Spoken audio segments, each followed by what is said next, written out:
வணக்கம். இன்றைய முக்கிய நிகழ்வுகள். சென்னை உயர்நீதிமன்ற நீதிபதி புகழேந்தி புதுச்சேரி மத்திய சிறையில் ஆய்வு. வாழ்க்கையின் நலமுடன் வாட சிறைவாசிகளுக்கு பல்வேறு அறிவுரைகள் வழங்கினார். புதுச்சேரியில் நியமனம் எம்எல்ஏ பதவி வழங்காதது என்ஆர் காங்கிரஸ் கட்சிக்கு வருத்தமும் அதிருப்தியும் இல்லை. முதலமைச்சர் ரங்கசாமி அதிரடி பேட்டி.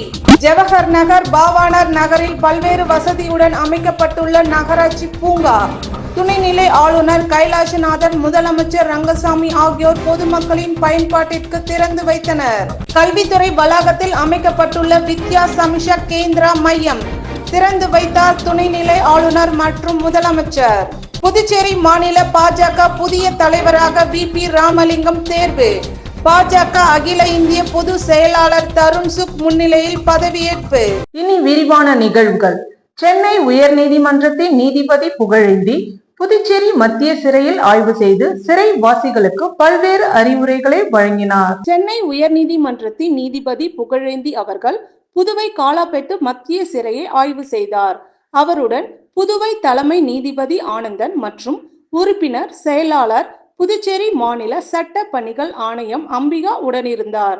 அப்பொழுது சிறையில் சிறைவாசிகளை நல்வழிப்படுத்த பல்வேறு சீர்திருத்தங்கள் மற்றும் அனைத்து விதமான நடவடிக்கைகள் பற்றி சிறை கண்காணிப்பாளர் பாஸ்கரன் எடுத்துரைத்தார். மேலும் சிறையில் அனைத்து பகுதிகளையும் ஆய்வு செய்த அவர்கள் சிறைவாசிகள் செய்யும் இயற்கை விவசாயம், கால்நடை வளர்ப்பு, ஜெயில் ரேடியோ, பேக்கரி யூனிட் மற்றும் சிறை நூலகம் போன்றவற்றை பார்வையிட்டு சிறைவாசிகளோடு கலந்துரையாடினார்.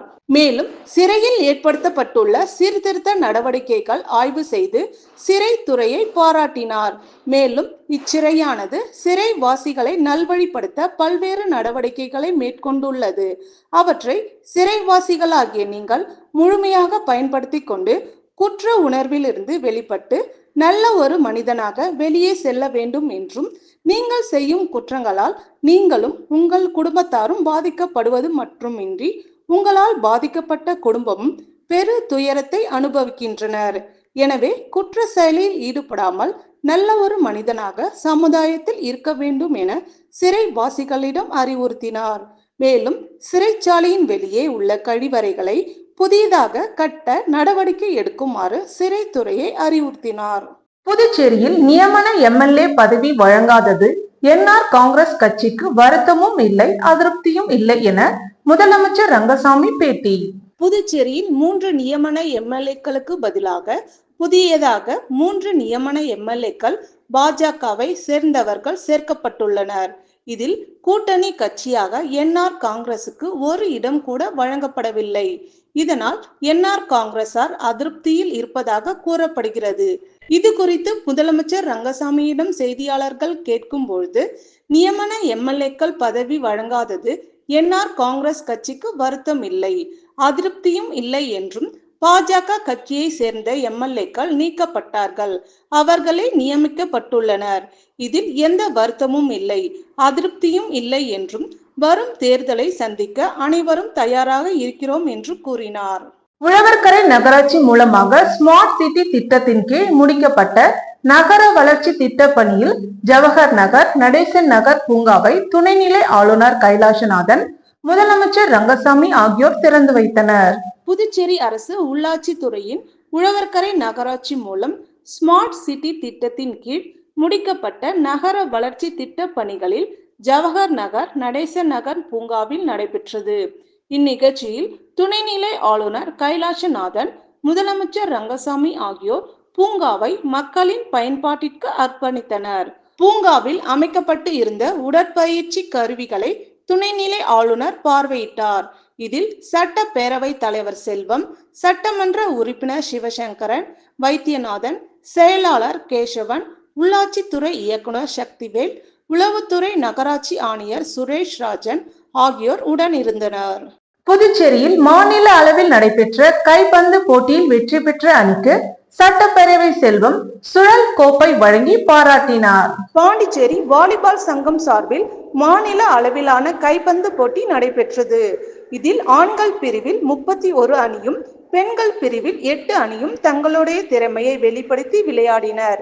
இறுதிப் போட்டியில் வம்புப்பட்டு அப்துல் கலாம் அணியும் கூனிச்சம்பட்டு பிலிம்ஸ் அணியும் இறுதிப் போட்டியில் விளையாடினர். இதில் வம்புப்பட்டு அப்துல் கலாம் அணி 3 சுற்றில் 2 சுற்று கணக்கில் ஊனிச்சம்பட்டு பிலிம்ஸ் அணியை தோற்கடித்து முதல் பரிசை தட்டிச் சென்றது. 2ஆம் பரிசை கூனிச்சம்பட்டு பிலிம்ஸ் அணியின், 3வது பரிசை முதலியார்பேட்டை JPC அணியும், 4வது பரிசை தர்மபுரி ஜாலி பிரின்ஸ் அணியும் பெற்றனர். மேலும் பெண்கள் பிரிவில் நடைபெற்ற இறுதிப் போட்டியில் கொம்பாக்கம் மாறன் அணியும் காரைக்கால் அர்ஜுனா அணியும் மோதியது. இதில் கொம்பாக்கம் மாறன் அணி 3-2 சுற்றுகள் வெற்றி பெற்று காரைக்கால் அணியை தோற்கடித்து முதல் பரிசை தட்டிச் சென்றது.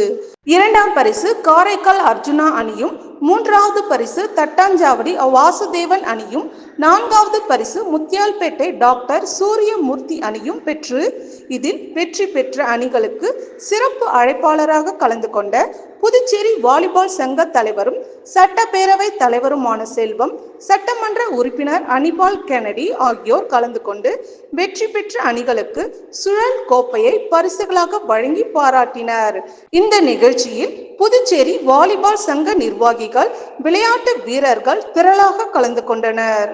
கொம்பாக்கம் கிராமத்தில் ரூபாய் 11,77,000 மதிப்பீட்டில் அங்கன்வாடி மையங்களை புதுப்பிக்கும் பணியினை எதிர்க்கட்சி தலைவர் சிவா அவர்கள் தொடங்கி வைத்தார். வில்லியனூர் சட்டமன்ற தொகுதிக்கு உட்பட்ட கொம்பாக்கம் 1 மற்றும் கொம்பாக்கம் 2 ஆகிய பகுதிகளில் உள்ள அங்கன்வாடி மையங்களை பொதுப்பணித்துறையின் மூலம் ரூபாய் 11,77,000 மதிப்பீட்டில் புதுப்பிக்கும் பணிக்கான பூமி பூஜை நிகழ்ச்சி இன்று நடைபெற்றது. இதில் சட்டமன்ற எதிர்க்கட்சி தலைவரும் தொகுதி சட்டமன்ற உறுப்பினருமான சிவா கலந்து கொண்டு பூமி பூஜை செய்து பணியினை தொடங்கி வைத்தார். இந்நிகழ்ச்சியில் பொதுப்பணித்துறை கட்டிடங்கள் மற்றும் சாலைகள் கோட்ட செயற்பொறியாளர் கண்ணன், உதவி பொறியாளர் சீனிவாசராம், இளநிலை பொறியாளர் ஸ்ரீராம் சங்கர் மற்றும் ஊர் முக்கியஸ்தர்கள் கலந்து கொண்டனர்.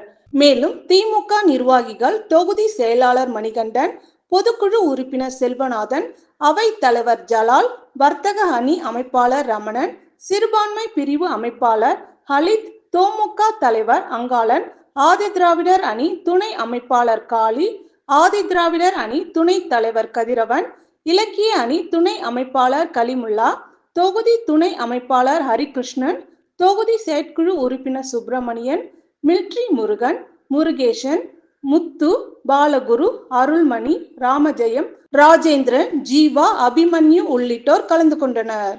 களித்தீத்தால் குப்பத்தில் ரூபாய் 21.78 லட்சம் செலவில் கழிவுநீர் வாய்க்கால் சீரமைக்கும் பணியினை திருபுவனை தொகுதி MLA அங்காளன் பூமி பூஜை செய்து தொடங்கி வைத்தார்.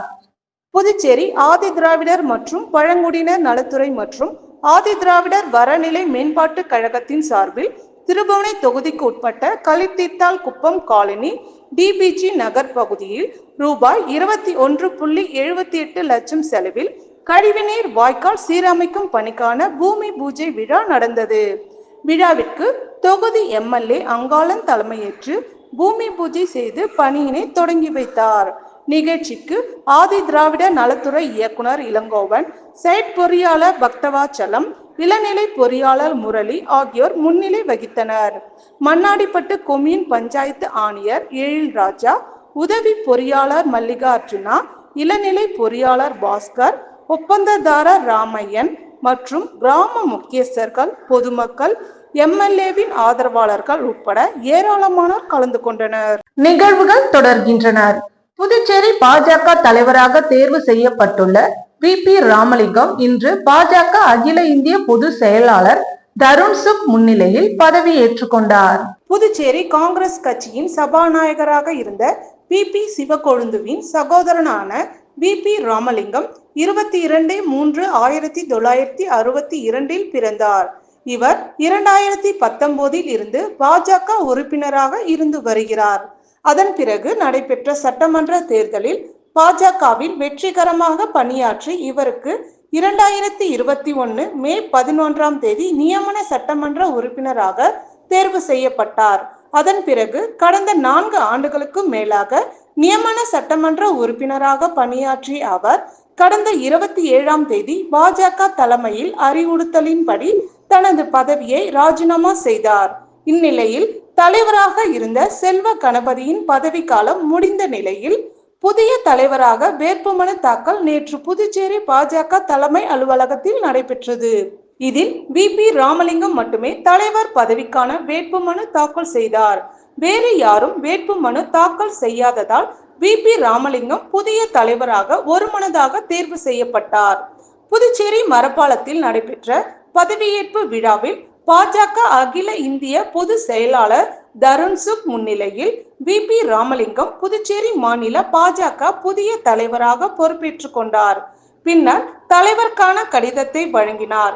புதிய தலைவராக பொறுப்பேற்ற வி.பி. ராமலிங்கத்திற்கு பாஜக அமைச்சர்கள், சட்டமன்ற உறுப்பினர்கள், முன்னாள் தலைவர்கள், நிர்வாகிகள் பலர் வாழ்த்துக்களை தெரிவித்தனர். புதுச்சேரி அரசு பள்ளி கல்வித்துறை வளாகத்தில் அமைக்கப்பட்டுள்ள வித்யா சமிக்ஷா கேந்திரா என்னும் பள்ளிகள் மாணவர்கள் மற்றும் ஆசிரியர்கள் பற்றிய தரவுத்தளம் மற்றும் மேற்பார்வை மேலாண்மை திறன் கொண்ட பல்நோக்கு மையத்தை துணைநிலை ஆளுநர் கைலாஷ்நாதன் திறந்து வைத்தார். புதுச்சேரி அரசு பள்ளி கல்வித்துறை இயக்கம் சார்பில் பள்ளி மாணவர்கள் மற்றும் ஆசிரியர்கள் பற்றிய தரவு தளம் மற்றும் மேற்பார்வை மற்றும் மேலாண்மை திறன்கள் கொண்ட வித்யா சமிக்ஷா கேந்திரா எனப்படும் பல்நோக்கு மையம் புதுச்சேரி பள்ளி கல்வித்துறை வளாகத்தில் அமைக்கப்பட்டுள்ளது. இதன் திறப்பு விழா இன்று நடைபெற்றது. விழாவிற்கு முதலமைச்சர் ரங்கசாமி தலைமை தாங்கினார். சிறப்பு விருந்தினராக துணைநிலை ஆளுநர் கைலாசநாதன் கலந்து கொண்டு துவக்கி வைத்தார். தொடர்ந்து இதன் செயல்பாடுகள் குறித்து விளக்கப்பட்டது.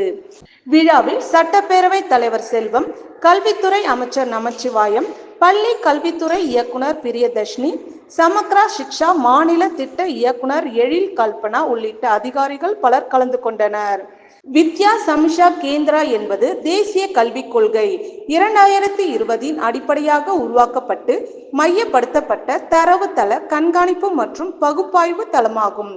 இதன் நோக்கம் தரவுகளின் அடிப்படையில் கல்வி நிர்வாகத்தை மேம்படுத்துவது மற்றும் மாணவர்களின் கற்றல் விளைவுகளை மேம்படுத்துவதும் ஆகும். இது புதுச்சேரியில் உள்ள அனைத்து பள்ளிக்கூடங்களில் இருந்தும் உயர் நிர்வாக நிலைகள் வரை அனைத்து தரப்பினரும் பள்ளிகள் நடப்பு நிகழ்வுகளை நேரடியாக பார்க்கக்கூடிய ஒரு டிஜிட்டல் தளமாக அமைக்கப்பட்டுள்ளது. புதுவை தமிழ் சங்கத்தில் நடைபெற்ற செம்மொழி நாள் விழாவில் தமிழியக்கம் பொதுச் செயலாளர் அப்துல் காதருக்கு செம்மொழி அறிஞர் விருது வழங்கப்பட்டது. புதுவை தமிழ் சங்கத்தின் செம்மொழி நாள் விழா, கவியரசு கண்ணதாசன் பிறந்த நாள் விழா மற்றும் விருது வழங்கும் விழா நடைபெற்றது. விழாவிற்கு புதுவை தமிழ் சங்க தலைவர் முத்து தலைமை தாங்கினார். செயலாளர் சீன மோகன்தாஸ் வரவேற்புரை நிகழ்த்தினார். துணைத் தலைவர் ஆதிகேசவன், திருநாவுக்கரசு, பொருளாளர் அருள் செல்வம், துணை செயலாளர் தினகரன் ஆகியோர் முன்னிலை வகித்தனர். இதில் சிறப்பு விருந்தினராக உலக தமிழ் அமைப்பு தமிழாக்கம் பொது செயலாளர் அப்துல் காதர் கலந்து கொண்டு முத்துக்குள் கடல் என்ற தலைப்பில் சிறப்புரை ஆற்றினார். அதனைத் தொடர்ந்து செம்மொழி அறிஞர் விருது வழங்கும் நிகழ்வு நடைபெற்றது. இதில் கம்பன் கழக செயலாளர் முன்னாள் சட்டப்பேரவை தலைவருமான சிவகொழுந்து கலந்து கொண்டு தமிழியக்க பொது செயலாளர் அப்துல் காதர் அவர்களுக்கு விருது வழங்கினார். இதில் ஏராளமான தமிழறிஞர்கள் கலந்து கொண்டு சிறப்பித்தனர். உலக இளையோர் சுற்றுலா தூதர் 2025 போட்டியில் இந்தியா சார்பில் கலந்து கொண்டு 2ஆம் இடம் பிடித்து சாதனை படைத்த புதுச்சேரி மாணவர் பிரஜித்துக்கு புதுச்சேரி கிரியேட்டிவ் மீடியா சார்பில் வாழ்த்துக்கள் தெரிவிக்கப்பட்டது. மலேசியாவில் நடைபெற்ற சர்வதேச அரங்கில் உலக இளைஞர் சுற்றுலா தூதர் 2025 போட்டியில் Thailand, Indonesia, Vietnam, Australia, Philippines போன்ற 18 நாடுகளில் இருந்து சிறார்கள் கலந்து கொண்டனர். இதில் இந்தியாவை பிரதிநிதித்துவம் படுத்தும் வகையில் புதுச்சேரி மாணவர் பிரஜித் கலந்து கொண்டு 2ஆம் இடத்தை பிடித்து தன் தாய் இந்திய நாட்டிற்கு பெருமை சேர்த்துள்ளார். அது மட்டுமல்லாமல் பெஸ்ட் டேலண்ட் அவார்டு என்னும் திறமை சுற்றில் முதலிடம் பிடித்துள்ளார். தமிழ்நாடு அளவில் முதல் இன்டர்நேஷனல் மாடல் பெருமை இவரை சாரும். மாணவர் பிரஜித் செய்த இந்த சாதனையானது தமிழ்நாடு மற்றும் புதுச்சேரி அளவில் முதல் நபராக திகழ்கிறார் என்பது குறிப்பிடத்தக்கது. மாணவருக்கு புதுச்சேரி கிரியேட்டிவ் மீடியா சார்பில் வாழ்த்துக்கள் தெரிவிக்கப்பட்டது. SME பள்ளியில் மாணவர்களுக்கு பொறுப்புகள் அளித்தல், விளையாட்டு அணிகளுக்கான லட்சினை அறிமுக விழா நடைபெற்றது. புதுச்சேரி மதகடிப்பட்டில் உள்ள ஸ்ரீ மணக்குள விநாயகர் கல்வி அறக்கட்டளையின் ஓர் அங்கமான SME பள்ளியின் மாணவர்களுக்கு பொறுப்புகள் அளித்தல் மற்றும் விளையாட்டு அணிக்கான இலச்சினை அறிமுக விழா பள்ளியில் உள்ளரங்கில் நடைபெற்றது. பள்ளியின் இணை செயலாளர் ஆர்கிடெக்ட் வேலாயுதம் தலைமை தாங்கினார். பள்ளியின் முதல்வர் அனிதா சாந்தகுமார் நிகழ்ச்சியினை முன்னின்று நடத்தினார். தொடர்ந்து பொறுப்பிற்கு தேர்வு செய்யப்பட்ட மாணவர்கள் அணிவகுப்புடன் வருகை தந்தனர். அவர்களிடம் பள்ளி மாணவர் தலைவரிடம் அவர்களுக்குரிய பொறுப்பு, பள்ளியின் இலச்சினை, பொறிக்கப்பட்ட கொடியை வழங்கி சிறப்பிக்கப்பட்டது. மற்றும் இதர பொறுப்புகளுக்கு தேர்வு செய்யப்பட்ட மாணவர்களுக்கு உரிய பொறுப்புகள் வழங்கி கௌரவிக்கப்பட்டது. பின்னர் விண்மீன் கூட்டம், சூரிய ஒளிக்குழம்பு, நெருப்பு பிழம்பு, பிரகாசமான வானம் இவற்றின் பெயரில் உருவாக்கப்பட்டிருந்த ஒவ்வொரு விளையாட்டு பிரிவின் அணிகளுக்கான இலச்சினையும் அந்தந்த அணிக்குரிய பெயரில் மாணவர்கள் முன்னிலையில் அறிமுகம் செய்து வைக்கப்பட்டது.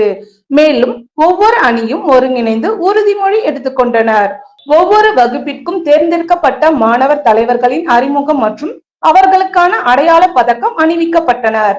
நிகழ்ச்சியை சிறப்பிக்கும் வகையில் மாணவர்களின் நடன நிகழ்ச்சி நடைபெற்றது. அமைதியை குறிக்கும் வகையில் புறாக்கள் பறக்கவிடப்பட்டனர். நிகழ்ச்சியின் நிறைவாக பள்ளியின் விளையாட்டு விழா நிகழ்ச்சிக்கான பெயர் அறிமுகப்படுத்தப்பட்டு நடைபெற்றது. நிகழ்ச்சிக்கான ஏற்பாடுகளை முதல்வர் மற்றும் துணை முதல்வர், நிர்வாக அலுவலர், ஆசிரியர்கள், அலுவலக ஊழியர்கள் ஆகியோர் செய்திருந்தனர். இத்துடன் நிகழ்வுகள் நிறைவடைந்தன. வணக்கம்.